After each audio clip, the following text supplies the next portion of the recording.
আসসালামু আলাইকুম, আপনাদের সবাইকে স্বাগত জানাচ্ছি এখনকার আলোচনায়। আপনাদের সঙ্গে আছি আমি সিরাজুল ইসলাম। দর্শক, একজন আমেরিকান সেনাকে দুনিয়া থেকে বিদায় করতে পারলে অথবা জীবিত বা মৃত অবস্থায় ধরে দিতে পারলে 30,000 মার্কিন ডলার পুরস্কার ঘোষণা করা হয়েছে। এদিকে ইরানের সামরিক বাহিনীর জেনারেল স্টাফ মেজর জেনারেল আমির হাতামি তিনি বলেছেন, হরমুজ প্রণালী এলাকা থেকে আমেরিকাকে তাড়িয়ে দেওয়া হয়েছে এবং আর তারা কখনো ফিরতে পারবে না, স্থায়ীভাবে তাদেরকে বহিষ্কার করা হয়েছে। এদিকে মার্কিন প্রেসিডেন্ট ডোনাল্ড ট্রাম্পকে একজন বিভ্রান্ত ও পরাজিত ব্যক্তি হিসেবে উল্লেখ করেছেন জেনারেল আমির হাতামি। এদিকে ইরানের একজন শীর্ষ পর্যায়ের সামরিক কর্মকর্তা, যিনি এই যুদ্ধের বিষয়ে অনুসন্ধান কমিটির প্রধান ব্রিগেডিয়ার জেনারেল সাইয়েদ মোহাম্মদ বাকির জাদে, তিনি বলেছেন কাতারের হাতে ইরানের 3 পাইলট আটক আছে এবং তাদেরকে সরেজমিনে পরিদর্শন করার অনুমতি দেওয়ার আহ্বান জানিয়েছেন তিনি কাতারের প্রতি। কিন্তু কাতার বলছে ইরানের কোনো পাইলট কাতারের হাতে বন্দী নেই।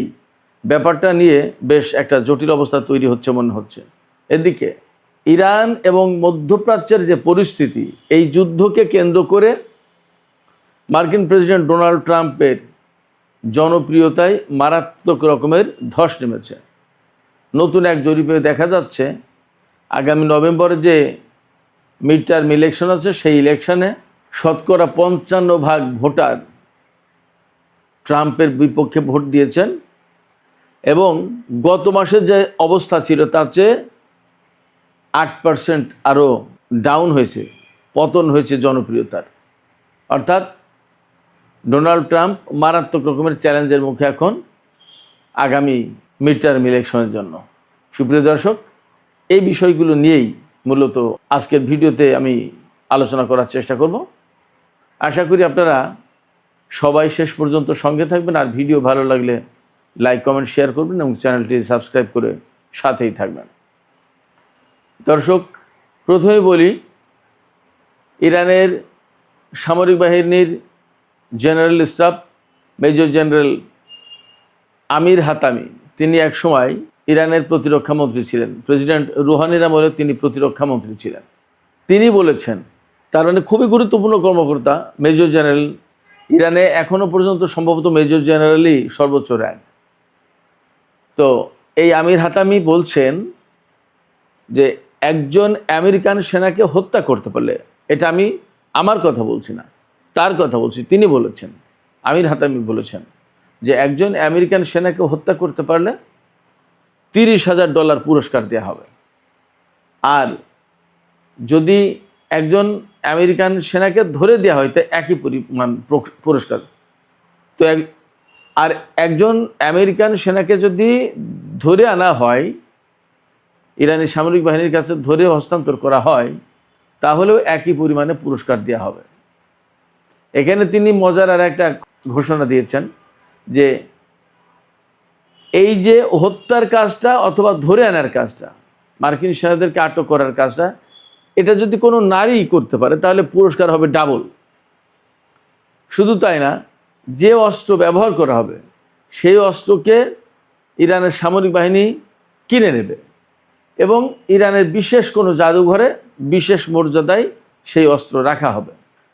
জেনারেল আমির হাতামির এই যে ঘটনা কিন্তু বিশ্বে তোলপাড় সৃষ্টি করেছে। এই ঘোষণার কারণে সম্ভবত মধ্যপ্রাচ্যে মার্কিন সেনাদের উপস্থিতি আরও বেশি নাজুক হয়ে গেল।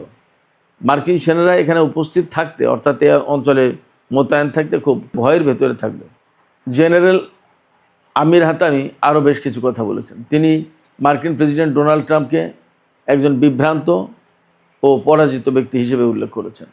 তিনি বলেছেন ডোনাল্ড ট্রাম্প কখন কি বলেন আর কখন কি করেন তার কোনো ঠিক ঠিকানা নেই, এবং ফ্যাক্ট হচ্ছে মার্কিন সেনারা মধ্যপ্রাচ্যে পরাজিত হয়েছে। আর ডোনাল্ড ট্রাম্পের যে বিভ্রান্তিকর কর্মকাণ্ড, এর জন্য তিনি তাকে একজন বিভ্রান্ত ব্যক্তি হিসেবে উল্লেখ করেছেন। একই সাথে জেনারেল আমির হাতামি তিনি আরও কিছু কথা বলেছেন। মার্কিন প্রেসিডেন্ট ডোনাল্ড ট্রাম্পের একটি বক্তব্যের প্রেক্ষাপটে বলেছেন, ডোনাল্ড ট্রাম্প যে হরমুজ প্রণালীকে নিজেদের বলে ঘোষণা দিতে চাইছেন, সেই ডোনাল্ড ট্রাম্প হরমুজ প্রণালী এলাকায় এসে তার ঠ্যাং ভেঙে দেবে ইরানের সামরিক বাহিনী। তিনি ঠিক ঠ্যাং বলেননি, বলেছেন পা ভেঙে দেবে। কিন্তু আমরা তো এমনি সাধারণ কথা বলি না যে একেবারে ঠ্যাং ভেঙে দেবো, সেই ঠ্যাং ভেঙে দেওয়ার মতোই কথা আসলে। তিনি বলেছেন যে ট্রাম্পের একেবারে পা ভেঙে দেবে কারা? হরমুজ প্রণালীর যারা রক্ষক। হরমুজ প্রণালীর যারা রক্ষক, কারা রক্ষক? তিনি বলেছেন ইরানের সেনারা হরমুজ প্রণালীর রক্ষক এবং ইরানের সেনারাই ডোনাল্ড ট্রাম্পের পা ভেঙে দেবে। এই কথার ধারাবাহিকতায় মেজর জেনারেল আমির হাতামি তিনি বলছেন, যুদ্ধের প্রথম দিকেই মার্কিন বাহিনীকে হরমুজ প্রণালী এই এলাকা থেকে একেবারে বিতাড়ন করা হয়েছে, বিতাড়িত করে দেওয়া হয়েছে। একটা দিনের জন্যও যুদ্ধ শুরুর পরে মার্কিন সেনারা পারস্য উপসাগর এবং হরমুজ প্রণালীতে ঢুকতে পারেনি। শুধু তাই না, তিনি আরও গুরুগম্ভীর অত্যন্ত গুরুত্বপূর্ণ একটা তথ্য দিয়েছেন। তিনি বলেছেন আমেরিকা যে তাদের দ্বিতীয় বৃহত্তম বিমানবাহী রণতরী আব্রাহাম লিঙ্কন মোতায়েন করেছিল ভারত মহাসাগরে, এই জাহাজে অন্তত একবার ইরানের সেনারা হামলা চালিয়েছে, সফলভাবে হামলা করতে, আঘাত হানতে সক্ষম হয়েছে। গত 2-3 দিন আগে একটা খবরে বলা হচ্ছিল, আমি ওই অংশটা তখন আসলে এড়িয়ে গেছি যে ব্যাপারটা কি আমি ক্লিয়ার হতে পারিনি। সেই খবরে বলা হচ্ছিল যে আব্রাহাম লিঙ্কনের যে সমস্ত সংকট, ওয়াশরুমের সংকট, গোসলখানার সংকট, সাবান নেই, দুধ নেই, খাবার দাবার কম, এরকম নানাবিধ সংকটের কথা বলছিল। আরেকটা সংকটের কথা বলা হচ্ছিল যে এই জাহাজের ডেকে সমস্যা আছে। তো জাহাজের ডেকে কি সমস্যা এবং সেটার সাথে সেনাদের কি সম্পর্ক আমি সেটা বুঝতে পারছিলাম না। এখন বুঝলাম যে ওই যে ইরানের ক্ষেপণাস্ত্র আঘাত করেছিল সেই ডেক ভেঙে চুরে গেছে। জাহাজের যে ডেক থেকে বিমানগুলো, যুদ্ধ বিমানগুলো উড়ে যে হামলা চালায়, সেই ডেক ক্ষতিগ্রস্ত হয়েছে এবং সেনারা স্বাভাবিক কার্যক্রম চালাতে পারছে না। এটাও তো আরেকটা বিষয়। এবং হুট করে যে সেই জাহাজ ঠিক করে ফেলবে তাও মনে হয় পারেনি। এবং আমরা তো পরবর্তীতে দেখেছি মার্কিন সেনারা ভারত মহাসাগরে এই রণতরী নিয়ে থাকলেও একটা পর্যায়ের আমেরিকার বিরুদ্ধে কিন্তু তারা হামলা চালাতে পারছিল না।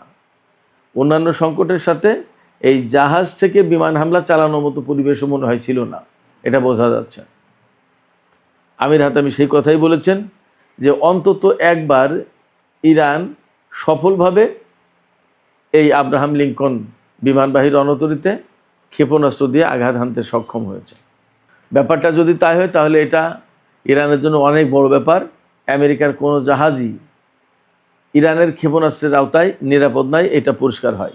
আমি আপনাদেরকে এই ফাঁকে আর একটা তথ্য দিই। এই তথ্যটা গত 2-3 দিন ধরে ঘুরছে, আমি আসলে উল্লেখ করিনি, কিন্তু এই প্রসঙ্গক্রমে আমি উল্লেখ করছি। সেটা হচ্ছে ইরান গত 2-3 দিন ধরে একটা প্রদর্শনী করেছে একেবারে পাহাড়ের অভ্যন্তরে গভীরে বিশেষ একটা জায়গায়।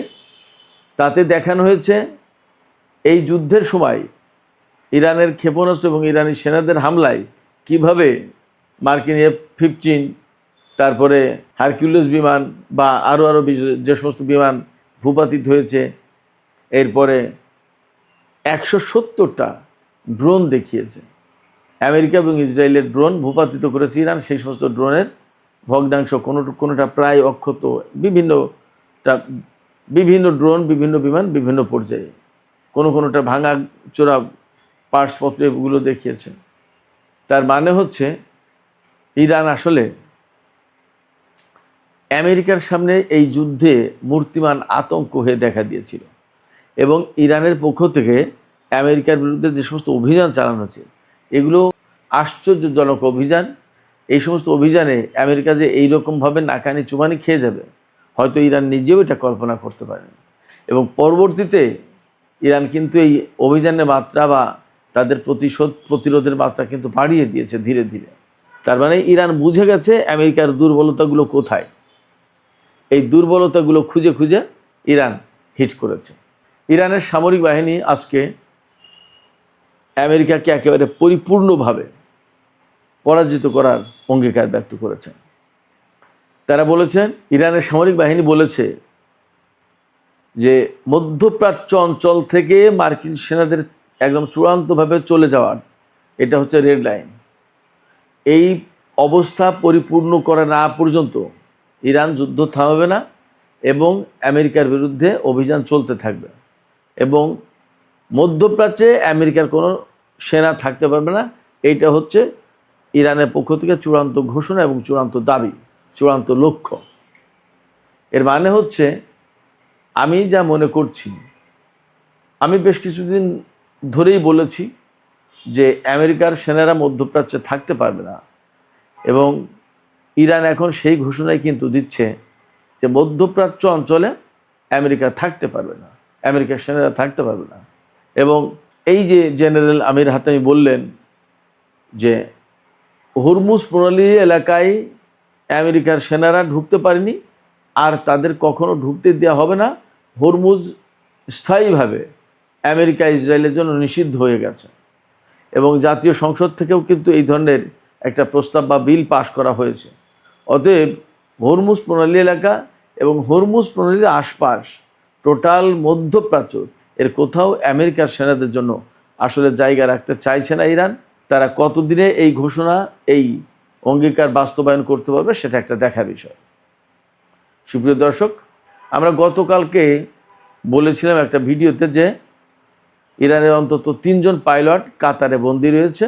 তারা মার্চের 2 তারিখে কাতারে বিমান হামলা চালাতে গিয়েছিল SU-24 মডেলের বিমান নিয়ে।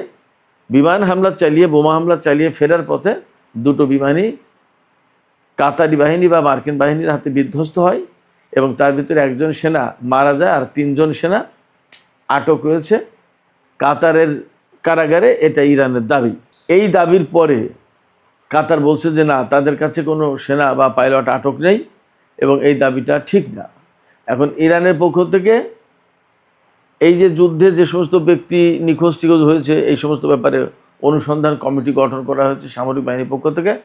সেই অনুসন্ধান কমিটির প্রধান ব্রিগেডিয়ার জেনারেল সৈয়দ মোহাম্মদ বাকেরজাদে তিনি বলেছেন যে কাতারের ভেতরে ইরানের এই 3 পাইলট আটক আছে কিনা প্রয়োজনে আমরা সার্চ করতে যাই, আমাদেরকে সেই দেশে ঢোকার অনুমতি দেওয়া হোক, আমরা খুঁজি। তাতে মনে হচ্ছে ইরান এখানে মূলত কাতারকে দায়ী করছে না, এখানে হয়তো আমেরিকা আটকে রেখেছে, কাতারকে সে কথা বলতে দিচ্ছে না। এই জন্য ইরান বলছে যে আমরা আসি এবং আমরা অনুসন্ধানটা করি।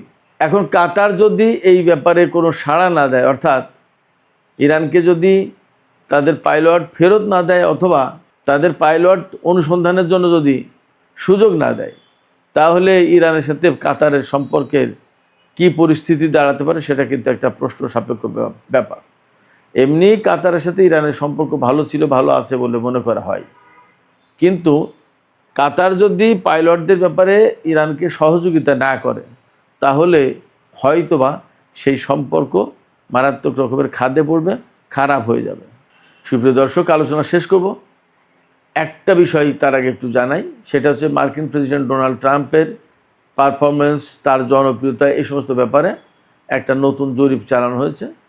সেই জরিপে দেখা যাচ্ছে যে ডোনাল্ড ট্রাম্পকে আগে যে পরিমাণে মানুষ পছন্দ করতো, তার চেয়ে অনেক অনেক কমে গেছে। আজকে নতুন জরিপে স্বতন্ত্র লোকজন 57% তারা ডোনাল্ড ট্রাম্পের পারফরমেন্সে খুশি না, তারা তাকে পছন্দ করে না, এবং তারা মনে করে যে ডোনাল্ড ট্রাম্পের আমলে আমেরিকার অর্থনীতি, আমেরিকার পরিস্থিতি খারাপ হয়েছে। 55% ভোটার একই কথা বলেছে। রিপাবলিকান দলের 4 ভাগের 1 ভাগ মানুষ ডোনাল্ড ট্রাম্পকে পছন্দ করছে না, তার নিজের দল। আর 3 ভাগের 2 ভাগ মানুষ মনে করছে যে দেশের অর্থনীতি, দেশ ভুল পথে পরিচালিত করছে ডোনাল্ড ট্রাম্প। আগামী নভেম্বর মাসে যে মিড টার্ম ইলেকশন রয়েছে, সেই ইলেকশনে ভোটারদের 44% ডেমোক্র্যাটদের পক্ষে ভোট দিয়েছে এই জনমত জরিপ অনুযায়ী, আর 39% রিপাবলিকানদের ভোট দিতে আগ্রহী। তার মানে রিপাবলিকান দলের ভরাডুবি হতে পারে নভেম্বরের মিড টার্ম ইলেকশনে, এটা এই জরিপ থেকে পরিষ্কার হচ্ছে। এই জরিপে সাকুল্যে 55% লোক ডোনাল্ড ট্রাম্পকে ডিসঅ্যাপ্রুভ করেছেন, বলছেন যে তারা পছন্দ করেন না। এর মানে ইরান যুদ্ধ মার্কিন প্রেসিডেন্ট ডোনাল্ড ট্রাম্প এবং তার দল রিপাবলিকান পার্টির জন্য একটা বিপর্যয় ডেকে এনেছে, একথা মোটামুটি বলা যাচ্ছে।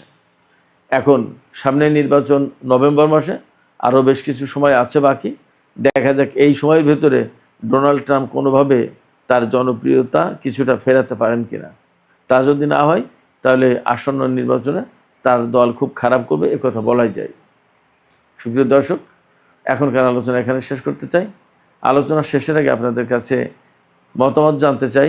ইরান যে ঘোষণা দিল যে তারা মার্কিন বাহিনীকে পরিপূর্ণভাবে পরাজিত না করা পর্যন্ত এই যুদ্ধ বন্ধ করবে না, এবং মার্কিন সেনাদের হত্যার ব্যাপারে ইরানের পক্ষ থেকে পুরস্কার ঘোষণা করা হয়েছে, এই ঘোষণাগুলো আসলে ইরানের সামরিক বাহিনী বাস্তবায়ন করতে পারবে বলে আপনারা মনে করেন?